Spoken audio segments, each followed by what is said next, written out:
இன்றைக்கி ஒரு தாட் பார்க்கலாமா? வயசு ஆக ஆக நம்மளோட எல்லா பெர்ஸ்பெக்டிவுமே மாறுது இல்லை? நம்ம ஸ்கூல் காலேஜ் படிக்கிறப்ப எதெல்லாம் நம்ம சரி அப்படின்னு நினச்சோமோ அது எல்லாமே இப்போ தப்பாக இருக்கும். அண்டு என்ன சொல்கிறது, எதெல்லாம் வாழ்க்கையில் ரொம்ப ரொம்ப முக்கியம் அப்படின்னு நம்ம நினச்சோமோ அந்த விஷயங்கள்லாம் இப்போ நம்மக்கிட்ட கூட இருக்கவே இருக்காது.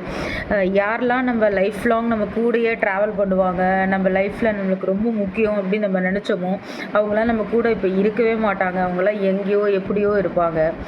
அண்ட் இதுக்கெலாம் ரீசன் புரிதலா இல்லை மெச்சூரிட்டியா இல்லை அனுபவமா அப்படின்னு எனக்கு தெரியல. ஆனால் ஒரு விஷயம் மட்டும் எனக்கு புரியுது.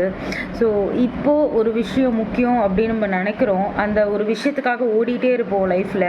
ஆனால் 5 இயர்ஸ் கழிச்சா பார்த்தோன்னா இதுக்காக ஓடணும், அது ஒரு விஷயம் அவ்வளோ பெரிய விஷயமாவே இருக்காது 5 இயர்ஸ் கழிச்சு யோசிச்சு பார்த்தோன்னா.